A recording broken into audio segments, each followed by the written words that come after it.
நாமத்துக்கு மையம் உண்டாகட்டும். இது என் நேசருடைய சத்தம், இதோ அவர் மலையின் மேல் குதித்தும் மேலும் துள்ளியும் வருகிறார். நேசரின் சத்தம், நேசருடைய சத்தத்தை இந்த சபை தெரிஞ்சு வச்சிருக்குது. இது என் நேசரின் சத்தம் என்று சொல்லி இந்த ஆடு சொல்லுது, என்னுடைய ஜனம் என் சத்தத்தை கேட்கும், என் ஆடுகள் என் சத்தத்தை அறிந்திருக்கிறார்கள். இப்போ கர்த்தருடைய சத்தம் எது, சாத்தானின் சத்தம் எது, மனுஷிக சத்தம் எது என்பதை நாம் முழுக்க முழுக்க தெரிந்திருக்க வேண்டிய காலகட்டம். நம்முடைய சபையை தேவப்பிள்ளையே இன்றைக்கு சொல்ல போகிற செய்தியை கண் விழித்து கவனிங்கள். கண் விழித்து கவனிக்கும்படி கேட்கிறேன். தேவ சத்தம் எது என்பதை நாம் அறிந்து கொள்ள வேண்டும். தேவ சத்தத்தை அறியாத பட்சத்தில் நீங்கள் நிச்சயமாக வெஞ்சிக்கப்படுவது உண்மை. எல்லாமே தேவ சத்தமா? சாத்தானாலே பேச முடியும், சாத்தான் பிரசங்கம் பண்ணுவான், சாத்தான் அந்நிய பாஷை பேசுவான், சாத்தான் தேவனை ஆராதித்து ஆராதனை தலைவனாக இருந்தவன். அல்லேலூயா சொல்லுமா? ஆராதனை ஸ்தலத்தில் அவன் தலைவனாக இருந்தவன். பரலோகத்தில் ஆராதனைக்கு தலைவன் அவன் தான். அவனுக்கு எல்லாம் தெரியும், உங்களோட எப்படி பேசணும்னு தெரியும். இவன் பயன்படுத்துகிற அவன் சத்தத்தை யாருக்குள்ள திணிக்க பார்க்குறான்னு சொன்னால், இவன் பயன்படுத்துகிற பாத்திரங்கள் யார் என்று சொன்னால் கள்ளத்தீர்க்கதரிசிகள். இவர்களுக்கு அவனுடைய ஊழியக்காரர்களே அவர்கள் தான். அவங்களுக்குள்ளே பொய்யான ஆவிகள் வரும்போது அவர்கள் எதை வேணாலும் தீர்க்கதரிசனமாக உங்களை நம்ப பண்ணுவார்கள். நீங்கள் அதை நம்புகிற அளவுக்கு அந்த சத்தங்கள் இருக்கும்.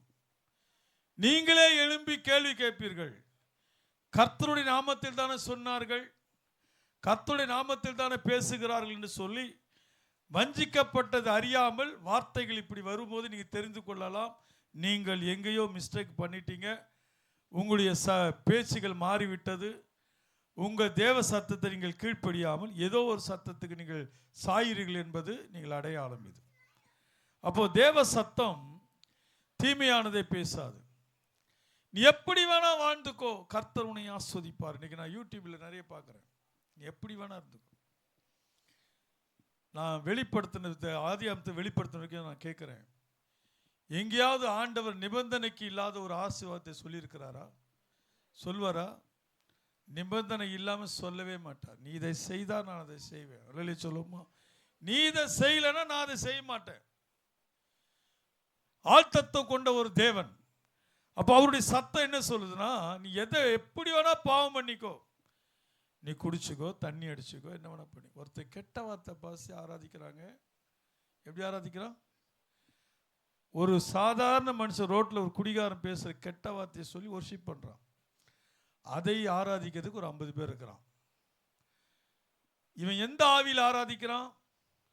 இவனுடைய ஆராதனை ஆவி என்ன? இவன் தேவனால் ஆராதிக்கப்பட்டு தேவனால் தெரிந்து கொள்ளப்பட்டிருப்பான்னு சொன்னா, இவன் வாயில் எங்கிருந்து கெட்ட வார்த்தை வரும்? சொல்ல முடியாத ஒரு வார்த்தை சொல்லி, பிரசனெல்லாம் முக்கியம் இல்லைன்னு சொல்லு, அட்ரான்னு கெட்ட வார்த்தை சொல்லி ஆராதிக்கிறான். உண்மைதானே? அவ்வளோ ஒரு கேவலமான ஒரு வார்த்தை. இப்போ இந்த ஆராதனை ஆண்டவர் பிரியப்படுவாரா? ஆண்டவர் சொல்றாரு, தாவீது சொல்றான், கர்த்தாவை நினைக்கும் போது எலும்புகள் நடுங்குகிறது, நடுக்கத்தோடு சேவிக்கிறேன், பயத்தோடு களி கூறுகிறேன். என் ஆராதனை நடுக்க இருக்கு. என் தேவன் வருகிற இடம், என் தேவன் வந்து வாசம் பண்ணுகிற ஸ்தலம், ஆண்டவர் ஆராதிக்கிற ஒரு இடம், தேவ பிரசனம் வருது, அது நினைச்சாலே எனக்கு நடுக்கமா இருக்கு. நடுக்கத்தோடு களி கூறுகிறேன், பயத்தோடு ஆர்ப்பரிக்கிறேன், அல்லேலூயா ஸ்தோத்திரம் என்று ஆர்ப்பரிக்கிறேன். ஆனால் நெஞ்சில் என்ன இருக்கு? ஒரு பயம் இருக்கு. தேவாதி தேவனாச்சே. அவ்வளோ பெரிய ஆபிரகாம் பரிசுத்தவான், அவர் சொல்றாரு, நான் பேச துணிஞ்ச மன்னிப்பீராக, கோபம் வராது இருப்பதாக. ஆண்டவனுக்கு கோபம் இருப்பதாக. அணுகுமுறையை பாருங்க எப்படி. அவர் தேவன், நான் மனுஷன், நான் எப்படி வேணா ஆராய்ச்சிடலாமா, எப்படி வேணா பண்ணிடலாமா, தார்மாரம் ஒரு ஆராதனை பண்ணிடலாமா, தார்மான சத்தங்களுக்கு நான் கேள்வி செவிசாச்சிடலாமா? நான் நீ சொல்கிறேன், என் ஊழித்தனது ஒரு அனுபவம். அது 2 பேருக்கு சினிமா பார்க்கணும், பிருந்தாவன தேட்டரில் படம் போட்டிருக்கான், பார்க்கணும். ஒருத்தன் சொன்னான், ஏய் நீ அதெல்லாம் கவலைப்படாத, இருக்குது எஸ்தர் அக்கா இருக்குது, போய் 2 தீர்க்கதரிசனம் சொன்னால் ஒரு 50 ரூபா கொடுக்கும், நம்ம 2 பேரும் போய் என்ன செய்யலாம், படம் பார்த்தோம். தேவ சமூகத்தை சொல்கிறேன், நடந்தது மூலக்கடையில். போனால் ஒருத்தன் தேட்டர்கிட்ட தான் நிற்கிறான் டிக்கெட்டுக்கு ரெடியாக. அப்போ அந்த அக்காவை அவன் என்ன இடம் போட்டான், 1ஆம் நம்பர் பேக்குன்னு இடம் போட்டிருக்கான். இது எதை சொன்னாலும் நம்பும். இதுக்கு கண் விழிப்பு கிடையாது, வசன வெளிப்பாடு கிடையாது, சபையை குறித்து வெளிப்பாடு கிடையாது, தேவனை குறித்து வெளிப்பாடு கிடையாது, ஊழியத்தை குறித்து வெளிப்பாடு, எந்த வெளிப்பாடும் கிடையாது. இயேசுன்னு சொன்ன கவுந்தர் அக்கா இது. அதனால தான் அவன் தைரியமா உள்ள வரான், தைரியமா உள்ள வரான். நீ வெளிப்பாடு வெளிச்சம் உள்ள ஒரு சகோதரியா சகோதரன் இருப்பாய் என்று சொன்னா தீர்க்கதரிசி உன் வீட்டு வாசப்படி வர மாட்டான், பயப்படுவான். வசனம் தெரியும் அவங்களுக்கு. அவங்களுக்கு என்ன தெரியும்? வசனம் தெரியும். வசன விழிப்பு உள்ளவர்கள், வசனத்தை நம்புற சபை, வசனத்தை சார்ந்து நிற்கிறவர்கள், அவர்கள் ஏமாற்ற முடியாது என்கிற பயம் உள்ளத்தில் இருக்கும். அல்லேலூயா சொல்லுமா? துணிகரமாக உங்கள் வீட்டில் வந்து தீர்க்கதரிசனம் சொல்கிறான்னு சொன்னால் நீங்கள் கொடுக்குற இடங்கள் அது. அப்போ பார்த்தீங்கன்னா வந்தான் போனான், 2 அந்நிய பாஷையை பேசணும். மகளே அவன் சொல்லும் போது பார்த்தீங்கன்னா பயமாக இருக்கும். இயேசுவே இறங்கி சொன்ன போல இருக்கும். எப்படி சொல்லுவான் தெரியுமா? மகளே,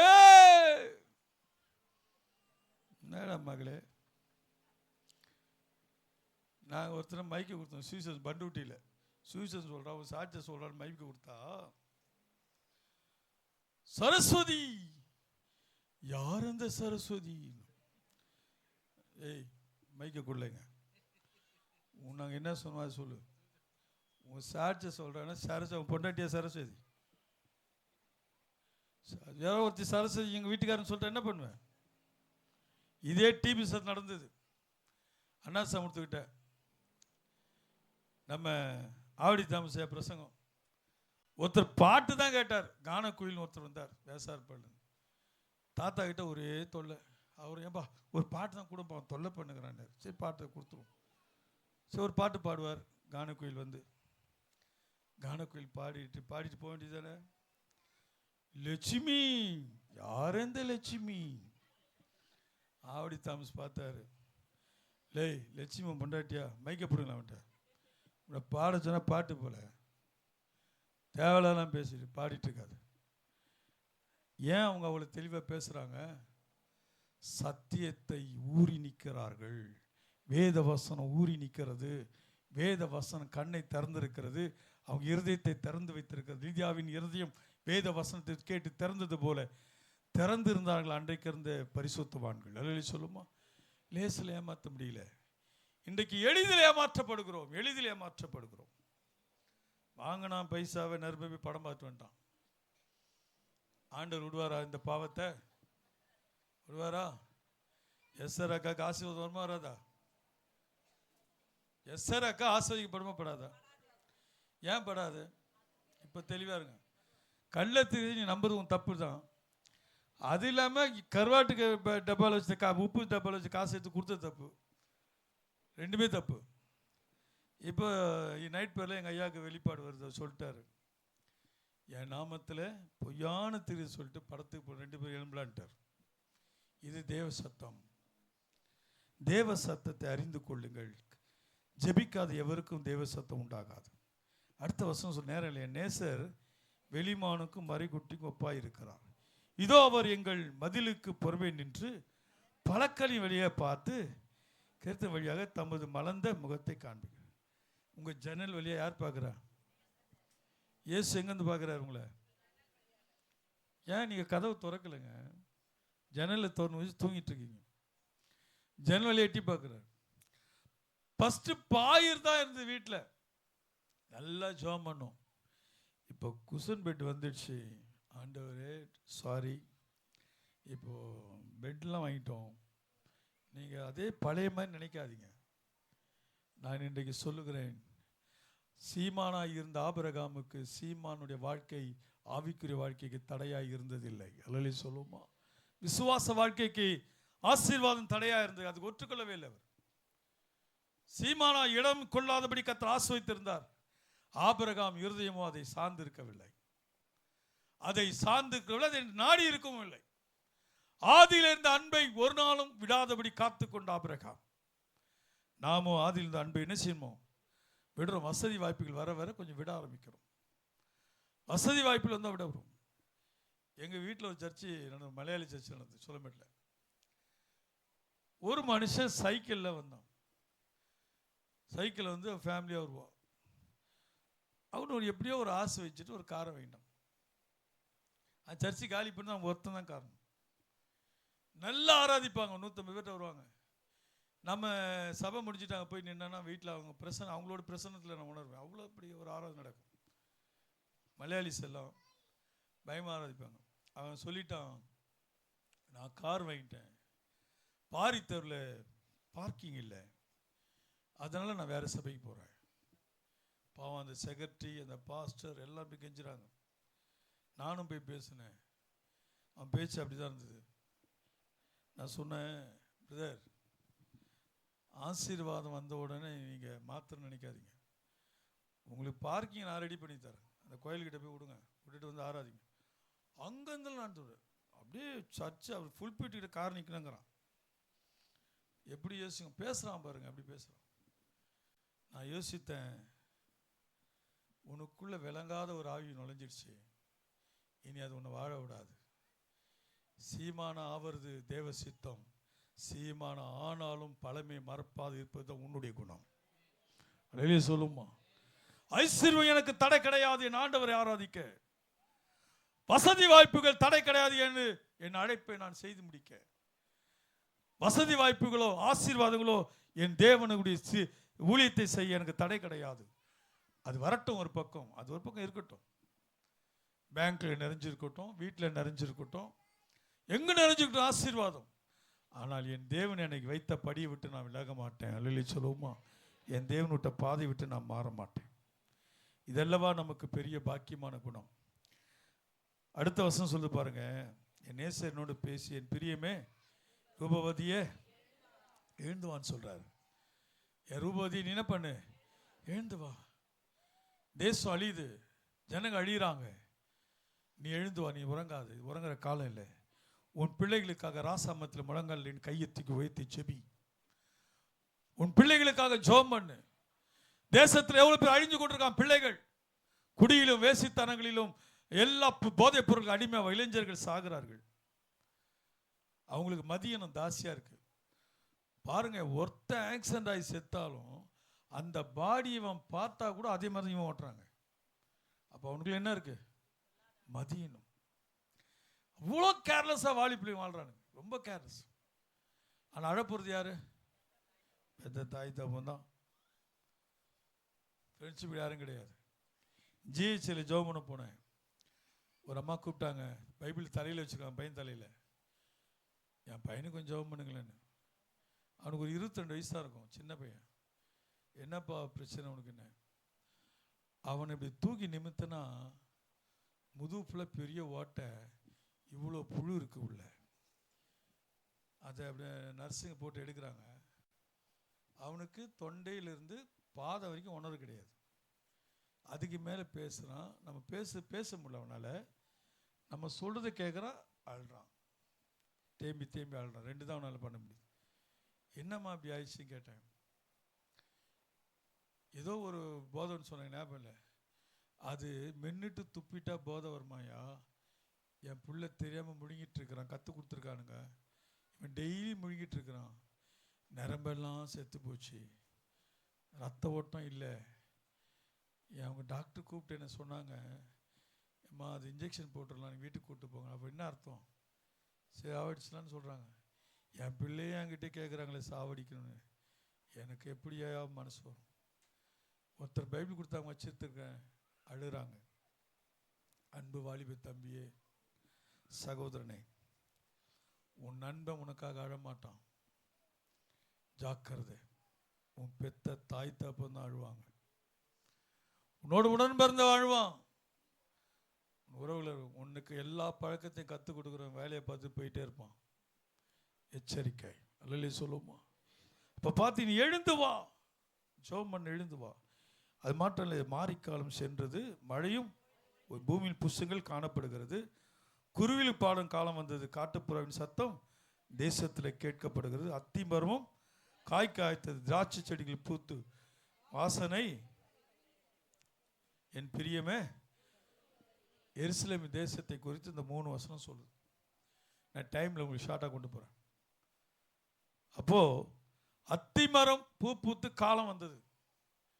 எருசலேம் தேசம் 82 வரைபடத்துக்குள்ளே வருது. உலக வரைபடத்தில் மேப்பில் வந்து எருசலேம் நாடு 82 வருது, 1982 வருது. அதுக்கு முன்னாடி கிடையாது. அத்திமரம் என்று சொல்லுது, பட்டு போன அத்திமரம் பூ பூக்குது, காய் காய்க்குது, துளுக்குது. தேசம், என்னுடைய தேசம் துளுக்கும். ஆண்டவர் சொன்னார், உங்களை ஜாதிக்குள்ளே நான் சிதறடிப்பேன். எல்லாரையுமே, யார் இது யூதர்களாக இருக்கட்டும், அதை 12 கோத்திரத்தை ஜாதிக்குள்ளே சிதறடிச்சிடும். உங்களை எல்லா ஜாதிகளும் போயிடுவீங்க. தேசத்தை சிதறடிச்சிடுவீங்க. ஒருத்தர் கூட இருக்க மாட்டீங்க. வேற ஒருத்தர் ஆண்டுட்டு இருப்பான். ஆனால் கடைசி நாட்களில் உங்களை எங்கே எழுதிச்சிருந்து என்ன செய்வேன்? கூட்டி சேர்ப்பேன். எருசலேம் கட்டப்படுவதற்கு இந்த தீர்க்கதரிசனம் நிறைவேறல் நிறைய இருக்கு. வேதம் இல்லை என்று சொன்னால் இஸ்ரேல் கிடையாது, இஸ்ரேல் இல்லை என்று சொன்னால் வேதம் கிடையாது. அல்லேலூயா சொல்லுமா? அங்கே நடக்கிறது தான் தீர்க்கதரிசனம், அங்கே நிறைவேறது தான் தீர்க்கதரிசனங்கள். அப்போ இப்போ ஆண்டவர் என்ன பண்ற? எல்லாத்தையும் கூட்டி எல்லா யூதரும் என்ன பண்றாங்க? எருசலேமை படம் எடுத்துட்டாங்க. நம்ம கேரளாவில் இருக்கிற, கொச்சியில் இருக்கிற ஒரு யூதர்கள் இருக்கிறாங்க. அவங்க எருசலேமை போல ஒரு ஆலயம் விடையும் அங்கே கூட ஒரு 300 குடும்பம் இருக்கு. அப்போ அவங்கள போய் பேட்டி கேட்க, ராணி புஸ்தகத்துக்காரன் பேட்டி எடுக்கிறான். நீங்களாம் எப்படி இங்கே வந்தீங்க? யார் எந்த காலத்தில் வந்தீங்க? நாங்கள் சாலமோன் ராஜா காலத்தில் வந்தவர்கள். சாலமோன் ராஜா கொடுத்து அனுப்பின சில பொக்கிஷமான பொருள் அவங்க வச்சிருக்கிறாங்க இந்த கோயிலில். சாலமோன் ராஜா எங்களை எதுக்கு அனுப்பினார் இந்தியாவுக்குன்னு சொன்னால், விலை உயர்ந்த வாசனை திறமைகள் இந்தியாவில் கிடைக்குது. அதை வாங்கிறதுக்கு நாங்கள் கொண்டு ராஜாவுக்கு அனுப்புவது தான் எங்களுடைய பணி. கடல் வழியாக அனுப்பணும். வந்துட்ட பிறகு சாலமோன் ராஜா இறந்துட்டார். தேசம் பிடிபட்டு போனது. அதுக்கு பிறகு வந்த ராஜ்யங்கள் நினைக்கல. சாலமோனுக்கு அப்புறம் வந்த ராஜ்யங்களே செய்யல, என்ன நினைக்கல. இஸ்ரேல் என்ன 2ஆய் பிரிந்தது. யூதா ஒரு கோத்திரம், இஸ்ரேல் ஒரு கோத்திரம் பிரிஞ்சிருச்சு. எங்களுக்கு யாரும் எங்களை கண்டுக்காம விட்டாங்க. நாங்கள் அப்படியே இங்கே அனகதியாக இருந்துட்டோம். வீட்டு வேலையா முடிக்காம வச்சிருக்கீங்க, உள்ள மட்டும் முடி வெளியெல்லாம் முடிக்காம வச்சிருக்கீங்க. என்ன காரணம்? ஒரு நாள் எங்கள் தேவன் எங்களை சந்திப்பார். எங்கள் தேசம் இஸ்ரேல், அங்கே நாங்கள் போவோம். அதனால தான் எங்களுக்கு இந்த வீடு வாடகை வீடு, நாங்கள் அங்கே போயிடுவோம். அல்லேலூயா சொல்லுமா? இன்னைக்கு இஸ்ரேல் தேசம் அந்த அரசாங்கம் அறிவிப்பு கொடுத்து படிச்சிருப்பீங்க, டிவியில் பார்த்துருப்பீங்க. பூமியில் எந்த திசையில் இருக்க யூதர்கள் எங்கே அவங்க எருசலேம் நோக்கி வாங்கன்னு சொல்லிட்டாங்க. உங்களுக்கு இடம், வாய்ப்பு, வேலைகள் எல்லாமே இங்கே இருக்குது. எல்லாம் கிளம்பிட்டாங்க. கடைசி காலத்தில் என் ஜனத்தை நான் கூட்டி சேர்ப்பேன். அத்திமரம் துளிரிட ஆரம்பித்து விட்டது. அது வல்லரசா மாறிக்கொண்டிருக்கிறது. பூ முளைத்தது, இலை விட்டது, பூ பூத்து இப்போ காய் காய்த்து படைந்து வந்துடுச்சு. குருவிகள் பாடும் சத்தம் எங்கே வேணா கேட்குது. புஷ்பங்கள் வாசனை வீசுது. எங்கே பார்த்தாலும் ரட்சிப்பின் அவசரங்கள். ஏன் இந்த தடை சட்டம்லாம் கொண்டு வரான்? ஏன் யார் பார்த்தாலும் யாரை தேடுறாங்க? ஆண்டவரை தேடுறாங்க. அதனால தான் மெயின். தடுக்க முடியாது, எந்த சட்டம் தடுக்க முடியாது. ஏன்னா ஆண்டவர் ரட்சிப்பு கர்த்தருடையது. அவர் அள்ளி வீசிட்டே இருக்கிறார். இப்போ எங்கே பார்த்தாலும் ஆண்டவர் தேடு. காலம் ஜனங்க வருவாங்க, தேடுவாங்க. ராஜாவாக இயேசுவை தேடுவாங்க. அடுத்த வருஷம் சொல்லுது, சீக்கிரமாக போயிடலாம். கண்மலையின் வெடிப்புகளிலும் சிகரனின் மறைவிடத்திலும் தங்குறேன் புறாவே. எங்கே தங்குது இந்த புறா? கண்மலை வெடிப்பில் மறைவிடத்தில் தங்கும் புறாவே. கண்மலை கிறிஸ்துவாகிய இயேசு கிறிஸ்து கண்மலை. அவர் வெடிப்புக்குள்ள இந்த புறா, இந்த திருச்சபை தங்கி இருக்குது. இந்த புறா தங்கி இருக்குது. பாதுகாப்பான இடத்துல தேவ சமூகத்தில் அடைக்கலம். கர்த்தரின் அடைக்கலமாக இருக்கிறான்னு தாவீது சொன்னது போல, இந்த அடைக்கலத்துக்குள்ள இவங்க வந்து, இந்த அடைக்கலத்தில் வந்து இவங்க என்ன பண்றாங்க? அடைக்கலத்தில் இருந்து இருக்கிறாங்க. கண்மலை வெடிப்பு அடைக்கல இருக்கிற புறாவே, உன் முகத்தை எனக்கு, ஆண்டவர் கேட்கிற, உன் முகத்தை எனக்கு காட்டு. உன் சத்தத்தை நான் கேட்குறேன். உன் துதி சத்தை கேட்க. காலையில் வந்து ஆயத்தமாக நான் காத்திருப்பேன். தாவீது சொன்ன போல, உன் முகத்தை எனக்கு காண்பி. உங்கள் முகம் அவ்வளோ அழகாக இருக்கணும்னா இல்லையே சொல்லுங்க. நீ போய் கண்ணாடி பாருங்க, அப்போதான் தெரியும். காலையில் எழுந்த உடனே ஸ்ட்ரெயிட்டாக கண்ணாடிக்கு போங்க, பீரோ கண்ணாடி. உங்கள் முகத்தை காட்டுங்க. இங்கே ஒரு பக்கம் ஊழ, இங்கே ஒரு பக்கம். அந்த முகத்தை பார்த்து ஆண்டவர் சொல்கிறாரு, என் பிரியமே, என் ரூபவதியே. இன்னும் வாய் கொப்பளிக்கல, இன்னும் பல் தேய்க்கல. இந்த பல் தேய்க்காத இந்த சகோதரி சாரனை பார்த்து ஏசு என்ன சொல்கிறாரு, என் பிரியமே, என் ரூபவதியே, எழுந்து வா. வீட்டுக்காரன் சட்டை பண்ண மாட்டாங்க, போய் கழுவு முகத்தை அழிமா. ஆனால் ஆண்டவர் சொல்கிறாரு, நீ பிரியும் ரூபவதி என் முகம். காலையில் வந்து என் சமூகத்தை நீ காத்துரு, கண்மலை வெடிப்பிலிருந்து ஜெபி. நான் உன் முகத்தை உன் சத்தத்தை நான் கேட்க போகிறேன், உன் ஜெப சத்தத்தை நான் கேட்க போகிறேன். உங்கள் ஜெப சத்தம் கேட்கப்பட போகுது. எத்தனை பேர் விசுவாசிக்கிறீங்க? கர்த்தர் உங்களுக்கு ஜெபத்தை கேட்க போகிறார். நீண்ட நாள் அழுதிருக்கிற காரியம் நிறைவேற போகிறது. ஆண்டவர் எல்லா காரியத்திலும் ஒரு அற்புதம் செய்ய போகிறார். கண்ணீர் ஜெபத்துக்கு ஒரு பதில் உண்டு. உன் சத்தத்தை நான் கேட்கட்டும். மலையிலே சொல்லுமா, கேட்கட்டும். உன் சத்தம் எப்படிதான் இன்பமும் முகம் அழகாக இருக்காங்க. நம்ம எப்படி ஜெபம் பண்ணாலும் கர்த்தருக்கு எப்படி இருக்கும்? இன்பமாக. 92 ஒரு அம்மா ஜெபம் பண்ணுச்சு, இயேசுவே என் வீட்டுக்காரர் பிடிச்சிக்கோ, வச்சிக்கோ, அச்சிக்கோ, புடி, அதை பண்ணிக்கோ, இதை பண்ணிக்கோ. நான் பார்த்தேன், நான் இந்த இப்படி ஜெபம் பண்ணேன், இந்த ஜெபம் எப்படின்னு யோசனை பண்ணேன். எனக்குள்ள ஆண்டவர் தோணினார், கபடி இல்லாத உத்தம ஜெபம். அப்போ நான் நினச்சிட்டேன், இவங்க வீட்டுக்காரர் சவுட்ட போகிறாரு. இந்த அம்மா ஜெபம் சொல்லுங்க கேட்கப்பட்டுச்சு. அந்த அம்மா அச்சுக்கோ புச்சுக்குன்னு தான் ஜெபம் பண்ணிச்சு. தெரியுது, அவள் தான் தெரியும் அதுக்கு. ஆனால் அந்த ஜெபம் கேட்கப்பட்டுச்சு. இப்போ ஐயாவை சவுட்ட போகிறாரு ஆண்டவர். ஐயாவை ஒரு திருந்த மட்டும் 2 சவுட்டு கொடுக்க போகிறாரு. ஜெபம் கேட்கப்பட்டு அதுதான் நடக்கும், அப்போ தான் நடக்க போகுது. அப்போ பாருங்கள், ஜெபத்தை கர்த்தர் கேட்டார். ஜெபத்தை கேட்டார். நீ எப்படி ஜெபம் பண்ணாலும் சரி, என்ன மாடலில் ஜெபம் பண்ண, அது விஷயம் இல்லை. கபடி இல்லாத ஒரு ஜெபம், கபடி இல்லாத ஜெபம். நீ செந்தமிழில் பேசுகிறாதான் கேட்பேன் ஆண்டவரே அப்படின்னு சொல்லி இந்த கால வேளையில் நான் உங்களை சந்திக்கிறேன். சில யூடியூப்பில் பாரு, அடா பாவிங்களா, உங்கள் நாடகத்துக்கு நாங்களாடா கடித்தோம், உங்கள் நாடகத்துக்கு நாங்களா கடித்தோம். ஒருத்தர் பேச, நான் காண்கின்றேன், பிளஸ் பண்ணுறேன், என்ன பண்ணுற உள்ள நானாக காட்டு போதும். நான் இப்படி தான், நான் வச்சுப்போ புச்சுப்போ தான் ஜாபம் பண்ணுவேன். நான் ஸ்டைலாலும் ஜாபம் பண்ணி பழக்கம் இல்லை. ஆனால் சத்தத்தை கேட்குற கேட்டால் தான் பதில் வரும். நீ எந்த ஸ்டைலில் ஜாபம் பண்ண அது விஷயம் அப்புறம். உன் சத்தத்தை கேட்கணும். அவர் இந்த சத்தம் கேட்கணும்னா கபடி இல்லாத ஒரு ஜபத்தை நீ பண்ணணும். அதிலே சொல்லுமா, கபடி இல்லாத ஒரு ஜபம். அப்பா தவிர எங்களுக்கு யாரும் இல்லைப்பா, நடத்துங்க ஐயா. எங்களுக்கு யாரையா இருக்கிறா, யாரும் எங்களை விசாரிக்கிறவங்க இருக்காங்க. கண்ணீர் வெடிச்சு பாருங்க, பதில் உடனே வரும். உடனே சொல்லுவோமா?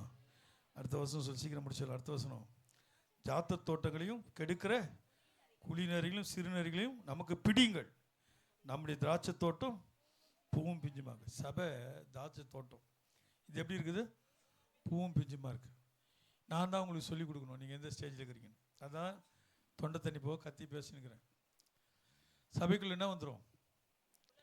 குள்ளநரியும் சிறுநரியும் சபைக்குள்ள. சபை என்ன பண்ணும்? குலுக்கும். ஒரு பூத்து இருக்குது, அப்படியே பூத்தும் பூவும் பிஞ்சும் பூமாக ஒரு தோட்டத்துக்குள்ள போய் நரி என்ன பண்ணும்? எல்லாத்துக்கும் குழு எல்லாத்தையும் கொட்டிட்டு போயிடும். அப்ப அதை பிடிங்க. யாருடைய வேலை? முதல்ல ஊழியக்காரன் தரப்பு நிற்கிறான். எதுக்கு மூப்பரை வச்சிருக்காங்க? எதுக்கு லீடர்ஸ் வச்சிருக்கிறோம்? எதுக்கு திறப்பின் வாசல் குழு? எதுக்கு சண்டே கிளாஸ் ஊழியங்கள்? எதுக்கு அத்தனை பேர்கள்? அத்தனை பேரும் திறப்பில் நிற்கணும். எங்களுடைய சபை உருகுலைந்து போகாதபடி குள்ளநரிக்கும் சிறுநரிகளுக்கும் காப்பாற்றுபடி கர்த்தர் என்னை தெரிந்திருக்கிறார். அல்லேலூயா சொல்லுமா? ஒருத்தர் பின்வாங்கினா கூட விடக்கூடாது. பாஸ்ட் பார்த்து சொல்லாதீங்க. கடைசியில் ஒரு தேனு கூட அந்த உரிமை உண்டு. இங்கே ஒரு தேன் இருக்காங்க, அங்கே ஒரு தேன், 2 தேனும் பாதுகாப்பு. ஃப்ரண்ட்டில் ஒரு தேன், பேக்கில் ஒரு தேன். அப்போ என்ன பண்ணணும்? மந்தை என்ன பண்ணணும்? எல்லாருக்கும் அந்த பொறுப்பு. பாஸ்டருக்கு மட்டும் கிடையாது. நீங்கள் இந்த சபையை கட்டிக்காக பழகிட்டீங்கன்னா கர்த்தர் உன் குடும்பத்தை கட்டி காப்பார். அல்லேலூயா சொல்லுமா? என் ராஜ்யத்தை குறித்து உனக்கு வைராக்கியம் இருக்குமானா உன்னை குறித்த வைராக்கியம் எனக்கு இருக்கும். அல்லேலூயா சொல்லுமா. நிபந்தனைக்கு உட்பட்ட தேவன் மறுபடியும் சொல்லுகிற அழுத்தமாக, நீ இதை செய்தால் நான் அதை செய்வேன், நீ இதை செய்யாத பட்சத்தில் நான் செய்ய மாட்டேன். குடும்பத்தில் அக்கறை இருக்கிறது போல சபை குறித்து அக்கறை இருக்கணும். குடும்பத்தில் இருக்கிற நம்பர்ஸ்ல குறித்து அக்கறை இருக்கிற போல சபை நம்பர்ஸை குறித்து உங்களுக்கு அக்கறை இருக்கணும். அப்போதான் தேவனுடைய ராஜ்யத்துக்கு நாம் போக அது ஏதுவாக இருக்கும். அல்லேலூயா சொல்லுமா. என் நேசரனுடையவர், நான் அவருடையவர். அவர் லீலி புஷ்பங்களுக்குள்ள என்ன செய்கிறார்? மேய்கிறார். லீலி புஷ்பம் பெண்கள். உபாச கூட்டத்தில் யார் வராங்க? பெண்கள். பெண்கள் கூட்டத்தில் யார் வராங்க? பெண்கள் வராங்க. குடும்ப ஆசீர்வாத ஜெபத்தில் யார் வரா? நான் குடும்ப ஆசீர்வாதத்துக்கு போனவர் வந்தேன். வெறும் பெண்கள் தான். நான் ஒருத்தன் தான் குடும்ப தலைவர். இத்தனை தலைவர் ஒரு தலைவரும் வரல. ஆனால் என்ன பேர்? குடும்ப ஆசீர்வாத ஜெபம். நானும் ஒரு எல்லா தலைவரும் வந்திருப்பாங்க போல் இருக்கு, சுந்தர் பேர்லாம் வந்திருப்பாரு அப்படின்னு வந்து பார்த்தா இல்லை, அவர் ஒருத்தரிங்க. அப்போ என்ன குடும்ப தலைவர் ஜெபம்? ஆனால் ஆண்டவர் சொல்கிறாரு, நான் பார்த்தேன் குடும்ப தலைவரை நீ வர மாதிரி தெரியல, பெண்களாகிய லீலி புஷ்பங்களுக்குள்ளே நான் உலாவுகிற தேவனாய் மாறிட்டேன். நீ விட்டு கொடுத்துட்டு இங்கே வந்துட்டார். நீங்கள் அங்கே இழுத்து பிடிச்சி அந்த பக்கம் வந்திருப்பார். லீலி சொல்லுவோமா. இன்றைக்கு புரிஞ்சு கொள்ளுங்கள், நம்முடைய நேசர் வரப்போகிறார். தேசம், இஸ்ரவேல் தேசம் உருவாக்கப்பட்டு விட்டது. அன்பு தேவ கண் விழித்து பாருங்கள். டிவியை பாருங்கள், நியூஸை பாருங்கள். டிவினா சினிமா பார்க்காதீங்க, நாடகம் பார்க்க நான் சொல்ல. நியூஸை பாருங்கள் டெய்லி. இப்போ இஸ்ரவேல் தேசத்தை பற்றி ஏதாவது சொன்னால் உடனே டக்குன்னு பாருங்கள். பைபிள் அங்கே அதை பற்றி ஏதாவது சொல்லியிருக்கான்னு பாருங்கள், ஆராய்ச்சி பண்ணி ரெண்டுக்கு ஒப்பிட்டு பாருங்கள். அப்போ புரிஞ்சுக்கும் ஆண்டோட வருகை கிட்ட வந்துச்சு, நீங்கள் தெரிஞ்சு கொள்ளலாம். கர்த்தர் உங்களை ஆசீர்வதிப்பாராக. விழிப்போடுங்க. மாலை ஆராதனைக்கு வாங்க. கர்த்தர் உங்களை ஆசீர்வதிப்பார். நாளைக்கு ஊழியர் கூட இருக்கு, ஜெபித்துக் கொள்ளுங்க. நம்ம எல்லாரும் கண்களை மூடுவோம். ஆண்டவரை நோக்கி கடைசி காலத்தில் எச்சரிப்பின் சத்தம். எல்லாரும் ஆண்டவரை நோக்கி. அத்திமரம் காய்க்காய்த்த காலம் வந்தது. நேசரின் சத்தம் கேட்கிறது. என் பிரியமே, என் பிரியமே, என் பிரியமே, நீ எழுந்து வா, எழுந்து வான்னு சொல்லி நேசர் உன்னை பார்த்து துடிக்கிறார். அன்பு தேவ ஜனமே, எழுந்து வருவீராக.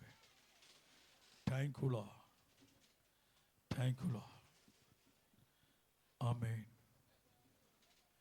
எல்லாரும் அர்ப்பணிப்போம். எல்லாரும் அர்ப்பணிப்போம். அர்ப்பணிப்போம். Thank you Jesus. ஆவியானவரே, உம்மை நான் ஸ்தோத்தரிக்கிறேன் அப்பா. கிருபையே, தேவ கிருபையே, தேங்க்யூலா. இறங்கி வாரும் ஆண்டவரே. எங்கள் மேல் தயவாய் இறங்கி வாரும். எங்கள் மேல் தயவாய் இறங்கி வாரும். எங்கள் மேல் தயவாய் இறங்கி வாரும். எங்கள் சபை கைவிடப்படக்கூடாதுப்பா. எங்கள் சவ பிள்ளைகள் கைவிடப்படக்கூடாது. எங்கள் சவ மக்கள் எல்லாரும் ஆண்டவரே தேவ சமத்து வந்துடணும். சீக்கிரமாய் இந்த உலகம் முடிவுக்கு வரப்போகிறது. அதை குறித்த ஒரு வெளிப்பாடு எங்கள் சபையாருக்கு கொடுப்பீராக. என்னால் முடிஞ்ச வரைக்கும் நான் வேதத்தை எடுத்து சொல்லிட்டேன்பா. தவளை கத்துவது போல நான் கத்திட்டேன். உணர்வு அடையதோ அடைவாதோ அவங்க கையில் இருக்கு. இதை குறித்து அவங்க உணர்வு அடையட்டும். மனக்கண்கள் திறக்கப்படட்டும். மனக்கண்கள் திறக்கப்படட்டும்.